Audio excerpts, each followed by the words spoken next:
There are some words that don't break your heart with sharp edges, they do it slowly, softly, like a truth you've always known, whispered back to you too late. I didn't leave because you weren't enough. I left because you were too much for my small heart. That one sentence carries a lifetime of pain, because how do you process being too much for someone you gave your everything to? How do you carry the weight of someone walking away not because you failed, but because your love exceeded what they knew how to receive? You didn't just love, you poured, you leaned in when they leaned out, you stayed steady when they were inconsistent, you kept showing up with arms wide open even when they only offered pieces of themselves. And you thought, maybe if I keep loving gently enough, patiently enough, consistently enough, they'll feel safe enough to stay, but instead they left, not with a fight, not with anger, but with this one sentence that left you breathless. You were too much for my small heart. And what they meant underneath the softness was this: they didn't know how to hold you, they didn't know how to meet you at the depth you were offering. You loved them in a way they'd never been loved before. And instead of rising into it, they ran from it, because not everyone is ready for real love. Not everyone is prepared to sit in the mirror your affection holds up to their own soul. Not everyone can stand the brightness of a heart like yours, one that doesn't hide, one that doesn't play games, one that knows how to stay. To them, your love felt like too much, not because it was overwhelming, but because it required them to expand. It asked them to feel, it asked them to be brave, and they weren't, so they left. Not because they stopped caring, but because caring that deeply felt terrifying. You were steady, they were scattered. You were open, they were guarded. You were all in. They were halfway out the whole time, praying you wouldn't notice, and maybe a part of you knew. Maybe you felt it every time you reached out and they recoiled. Every time you gave and they froze. Every time you offered your heart and they didn't know what to do with it, but you kept trying. Because when you love like you do deeply, truly, fully, you believe in possibility. You believe in growth. You believe that if someone just sees the kind of love you're offering, they'll be inspired to meet you there. But here's the truth. Some people don't rise. Some people retreat. And not because you did anything wrong, but because your love revealed how far they were from being ready. You didn't break them. You didn't demand too much. You weren't too intense, too needy, too emotional. You were just real, and when someone's heart is small not in capacity, but in courage, they will always choose comfort over connection. They will always choose safety over surrender. They will always choose a love they can control, instead of a love that requires them to be seen. So now you sit here holding a confession that both validates your worth and breaks your spirit. They left not because you lacked anything, but because you were everything. And that hurts in a way you can't always explain, because it doesn't feel fair. You didn't make a mistake. You didn't love wrong. You just loved someone who wasn't ready, and now you're the one left healing from love you gave in good faith. But listen to me and listen closely. Your depth is not the problem. Your passion is not intimidating. Your ability to feel fully is not a flaw. It is your power, and one day someone will come into your life who doesn't shrink under the weight of your heart. They will hold it with reverence. They will rise into your presence, not run from it. They will say, "Your love is vast, and I want to live inside every corner of it." Because they won't see your intensity as something to survive, they'll see it as a home they've been waiting to find. Until then, don't shrink, don't soften, don't become half of yourself to fit into someone else's limitation. Let this heartbreak be a turning point, not where you learn to love less, but where you learn to wait for someone who loves more. Because the right person won't be afraid of the size of your heart. They'll finally be grateful they found a love big enough to match their own. Some confessions don't just sting. They split something wide open inside you, not because they shock you, but because they confirm every ache you tried to rationalize away. I made you chase me to feel powerful, not because I was confused. Those are the words you never expected to hear. Because you wanted to believe the best, you convinced yourself they were just scared, just unsure, just healing, just not ready, but now you know they were sure, they just chose control over connection. And that changes everything. It wasn't that they didn't know how they felt. It's that they did, and they used your feelings to fill a void in themselves. They weren't confused, they were in control. They were writing the rules of a game you didn't even realize you were playing. Every time they pulled away, you reached harder. Every time they went silent, you texted first. Every time they left you guessing, you showed up trying to prove your love.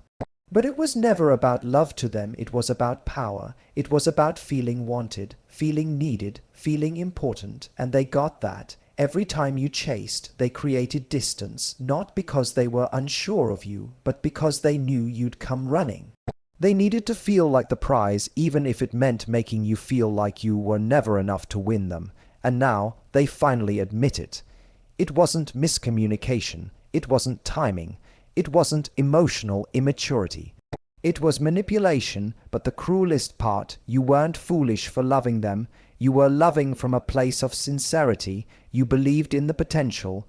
You believed that if you just loved a little more, showed a little more patience, stayed a little longer, they'd eventually come around. And they let you believe that. They fed you breadcrumbs, just enough to keep you hoping, just enough to keep you tethered, a compliment here, a moment of closeness there, a hint of vulnerability when you were ready to walk away. And suddenly you'd be pulled right back in, wondering if maybe this time was different, if maybe you were finally close to earning the love you had been giving freely all along. But you weren't close. Because the finish line kept moving, because they never intended to meet you there.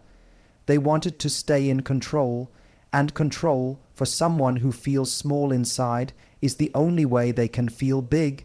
So now you're left holding this confession, one that both validates your deepest suspicion and breaks your heart in a brand new way, because how do you forgive someone for using your love to soothe their ego?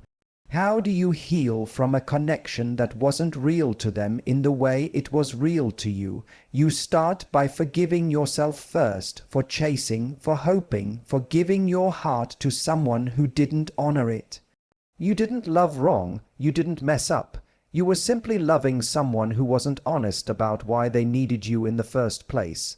And that doesn't make you weak, it makes you human. But here's what changes now. You stop chasing what doesn't choose you. You stop overfunctioning for people who undercommit. You stop mistaking intensity for intimacy. And most of all, you stop trying to earn love from those who use your affection to feel powerful. Because real love doesn't require you to chase. Real love meets you halfway. It doesn't manipulate. It doesn't keep score. It doesn't test your loyalty just to confirm its own worth. So now you reclaim your power. You take back every part of you that was handed over just to feel seen. You remind yourself that your love is a gift, not a tool to be exploited. You learn the difference between emotional availability and emotional games, and the next time someone pulls away just to make you come closer, you won't. You'll pause, you'll breathe, and you'll let them go, because you no longer prove your value through pursuit.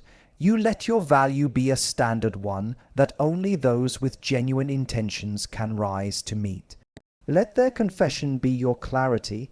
Let it be the moment you stop begging to be chosen and start choosing yourself fully, unapologetically, completely, because you were never too much. You were never the one who needed to be fixed.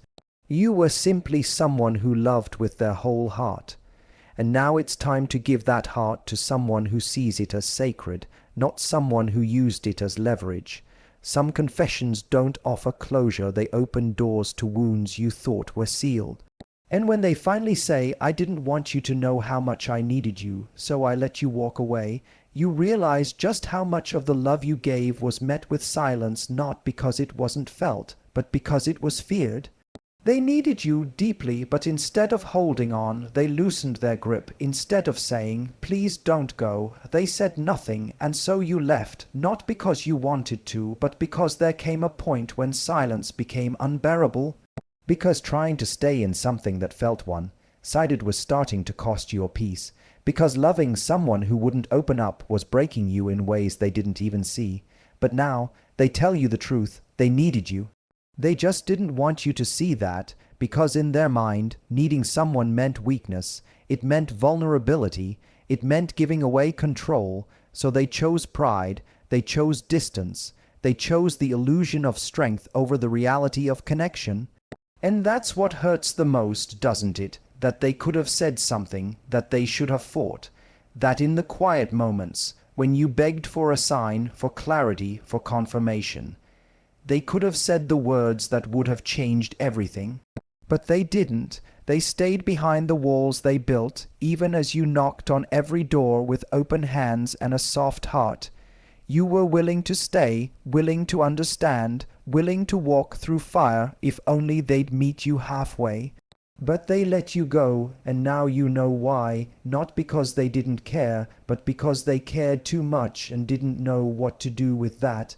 And while that explanation offers context, it doesn't offer comfort. Because you deserved honesty in the moment, not confessions in hindsight. You deserved someone who didn't hide behind silence just to protect their ego. Someone who could say, "I don't know how to do this, but I want to try." Someone who didn't confuse needing you with losing themselves. But that's exactly what they did. They saw your love as a threat to their independence, to their identity, to the version of themselves that pretended not to care. They needed you, but instead of honoring that need, they buried it. Because admitting it meant risk. It meant showing the soft, scared parts of themselves they'd spent years hiding, even from themselves, so they chose the coward's path. They let you go, not because they wanted to, but because it hurt their pride more to stay than it hurt their heart to lose you. And now you're left with a love that never got to grow, with memories that ache, with the question, what if they had just said something? But here's the thing, you can't heal while holding on to hypothetical love. You can't keep waiting for the version of them that could have shown up, because that version didn't. They didn't fight, they didn't speak. They let you walk away, even though they didn't want to, and in doing so, they made their choice. You were never too much, your love was never overwhelming, your presence was never the problem. You were just someone who was brave enough to feel, to show up fully, to give without keeping score, to say, "I'm here," even when it was hard. And they couldn't match that bravery, so now you honor your own heart. You stop waiting for late confessions to validate your worth. You stop replaying the silence, hoping to hear different words. You stop shrinking the size of your love just to fit into someone's comfort zone. Because the person who's meant for you won't let pride get in the way of presence. They won't mistake vulnerability for weakness. They won't need to lose you to realize your value. They'll know, they'll show. They'll stay. Let their confession be a lesson, not a longing. Let it teach you the difference between being needed in silence and being wanted out loud. And next time when you love, when you give, when you show up, make sure it's with someone who doesn't see your presence as a risk, but as the very thing they've been searching for, because you deserve a love that doesn't hide, a love that speaks when it matters, a love that says, "I need you and I'm not afraid for you to know it." That's not weakness. That's home. There's a different kind of heartbreak that happens when someone walks away only to discover the truth after it's too late.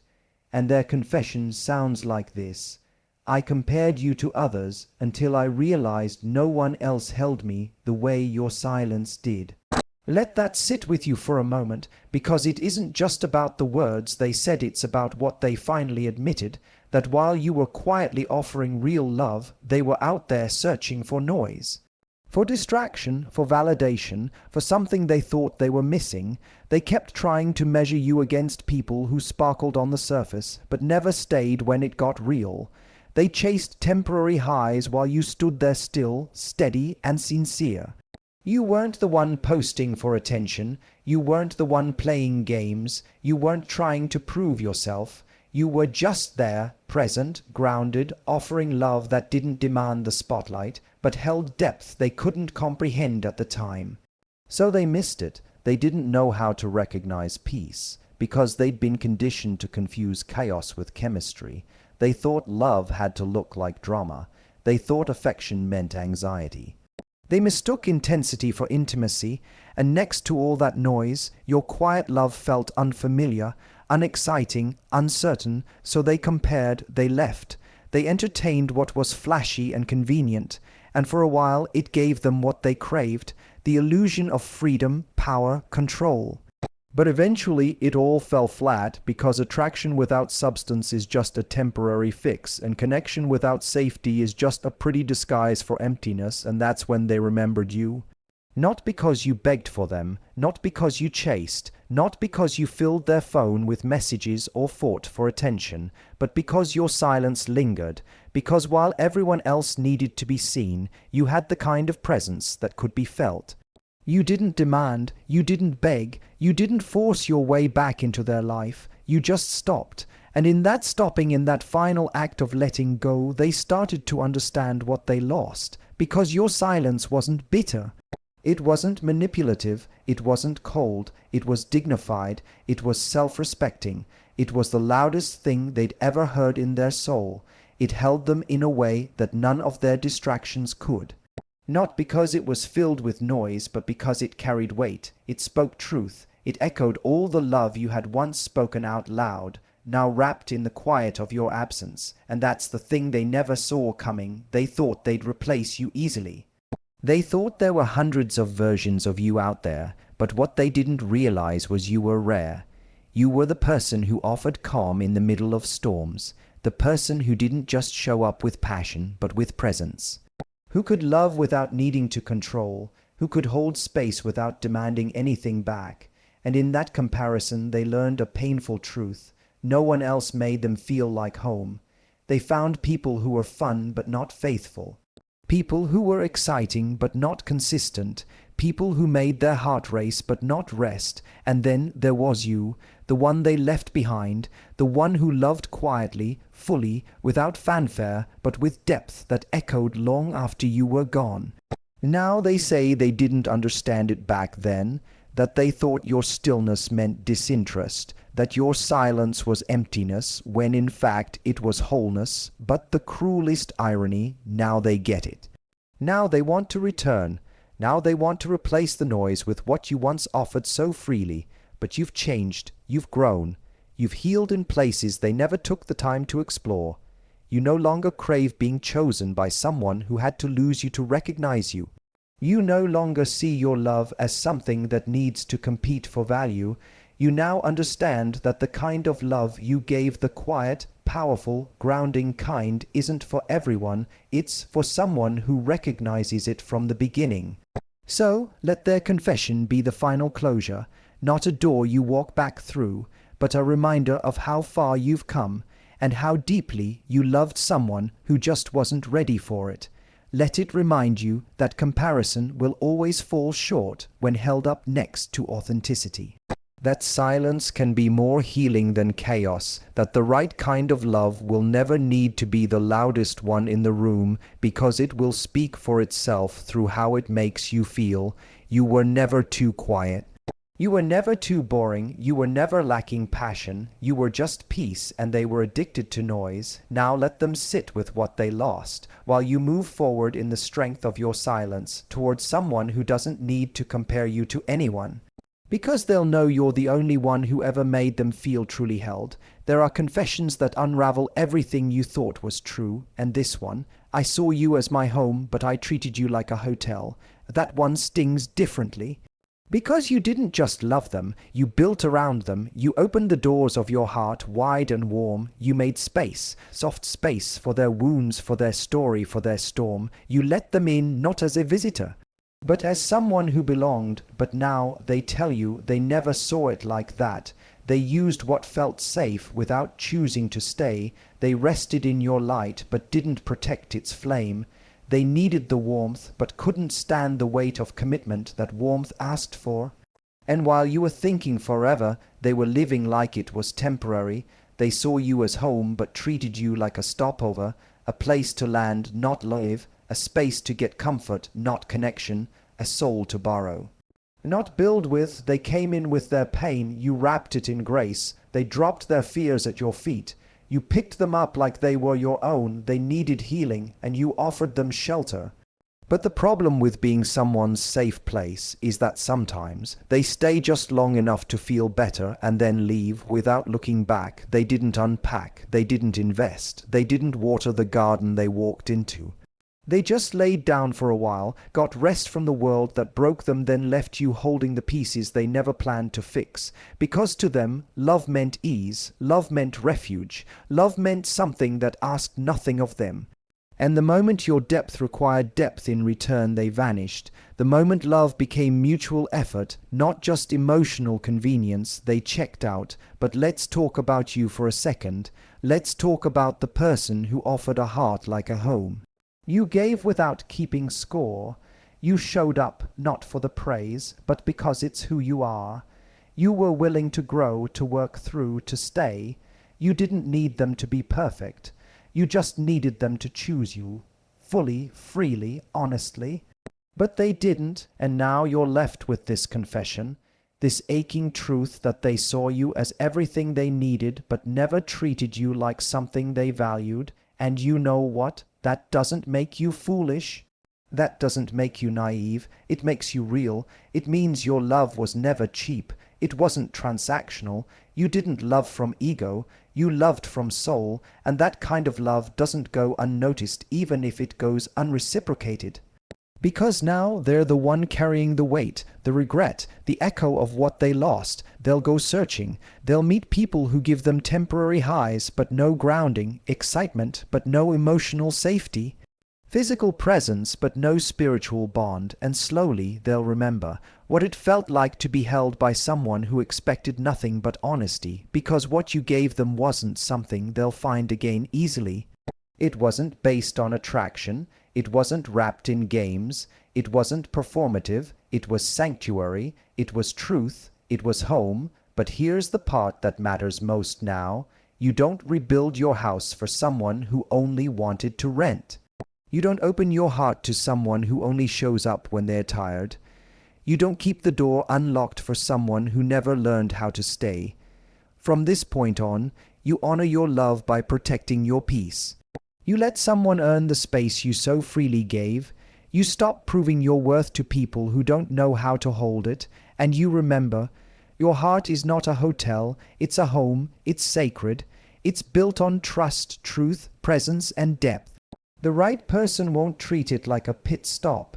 They'll treat it like an answer to every prayer they never knew they had. So let this confession be the ending you never got. Not the one that changes the past, but the one that sets you free from it. They saw you as home, but next time someone will treat you like it too. Because now you won't settle for being someone's temporary peace. You'll wait for the one who comes in, takes off their armor, and says, "I'm not going anywhere.